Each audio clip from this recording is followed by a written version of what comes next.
Hi, I'm Chappell Roan from Willard, Missouri. And This is Chappell Roan, everybody. Chappell Roan. And from her album, The Rise and Fall of a Midwest Princess, Chappell Roan. Here is my daughter, Chappell Roan!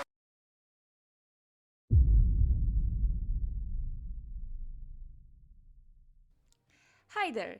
This video is sponsored by me and my webcomic blank cartridge. As I speak, there's a new chapter incoming on Webtoon. I would be so grateful if you gave this title a chance. You can read it by clicking the link in the description after watching this video. Thanks. And now let's get back to our video. There is something uplifting about the current music scene, especially when we look at the stars who managed to break into people's consciousness this year. Sabrina Carpenter with her hit Espresso, Charlie XCX with her Brat Summer, and of course, Chappell Roan with her album The Rise and Fall of a Midwest Princess. Their stories illustrate how they have been trying to jumpstart their careers for years, some even for decades. They reached impressive heights and collaborated with renowned artists, yet they were often overlooked and forgotten. Something consistently held them back from breaking through, leaving them just out of the spotlight rather than in it. People mistook me for Lorde. I was in LA and I was going to the studio at night. This is kind of around the time when my song Boom Clap was like on the radio a lot. Yeah. The Uber driver was just kind of like weird for the whole journey. He was like, "You're a singer, aren't you?" And I'm like, "Yeah." I'm like, yeah, I am. He was like, "I knew it. I love your song Royals." And I'm like, "Oh, cool." So, unfortunately, building recognition and a personal brand was very difficult for them. However, this year brought a strong change because previous years in social media showed how often people whose popularity is skyrocketing are not ready for such fame, and it is very difficult for them to build a real influence on the masses, and people are fed up with it. They want someone ready to make it to the top. People have loved the Zero to Hero story for basically forever, or in the current version, from a normal person to a pop star. Although, I have a very important question to you. Does such a chart impress you or maybe scare you? It seems like looking at the hard work that Chappell Roan and more specifically Kaylee Rose Amsterdz have put in, it all comes down to this, to give her the recognition she deserves. She began her career in early 2013 by creating cover songs. In 2015, she signed a contract with Atlantic Records. For those who may not know, here are just a few of the artists signed to this label. Mind you, she signed a contract with Atlantic Records after just 2 years of uploading her songs to YouTube. Chappell Roan began collaborating with producer Dan Nigro in 2018 and released her song Pink Pony Club in 2020, which was inspired by her visit to the Abbey, a well-known LGBTQ+ bar in West Hollywood. Despite receiving critical acclaim, including being named of one of the USA Today's top songs of 2020, her singles were not financially successful, leading to her being dropped by Atlantic Records, forcing Roan to pursue her music independently while navigating various personal and professional challenges. So when Chappell released her debut full-length album, The Rise and Fall of a Midwest Princess, and kicked off her second headlining tour, the Midwest Princess Tour in September 2023, her rapidly growing popularity likely felt like a dream come true, akin to a phoenix rising from the ashes and revealing her true self. This moment seemed to be the cherry on top of her career. However, no matter how ready you are, reality can surprise and sometimes overwhelm.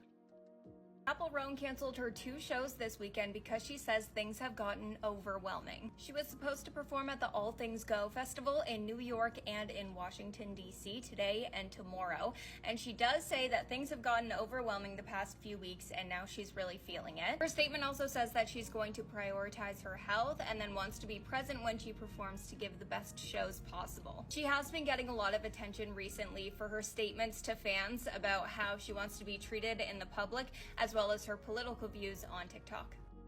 If you think it's selfish of me to say no for a photo or for your time or for a hug, that's not normal. That's weird. I don't care that abuse and harassment, stalking, whatever, is a normal thing to do to people who are famous. It doesn't mean I want it, doesn't mean that I like it. I don't want whatever the you think you're supposed to be entitled to whenever you see a celebrity. While some fans were quite unhappy with the decision to cancel the concert day before the festival, despite everything, most fans were quite understanding with the singer's boundaries. Well, we're all humans at the end of the day. Honestly, it's no wonder most of us would react much worse to such sudden fame, especially when just a few years ago you worked a normal job, did your shopping, go out with friends, and just led an ordinary life, without paparazzi on each corner and some randoms demanding your full attention all day. Although, I won't hide it, I didn't closely follow her work, if at all. However, while researching for this video, I came to truly appreciate her as an artist. She's someone who breaks away from Crow's community, is sensitive to social inequalities, and unites people through her art and hard work. This appreciation made it even more challenging for me to address the current controversy that arose less than a week and a half ago. Chappell Roan being mad about rich and capitalism in music industry while then turning around to use AI is pathetic in the most laughable way. Here's this before anyone asks. It may seem like just a tweet from some random guy on the internet, what's all the fuss about? However, we must remember one simple thing.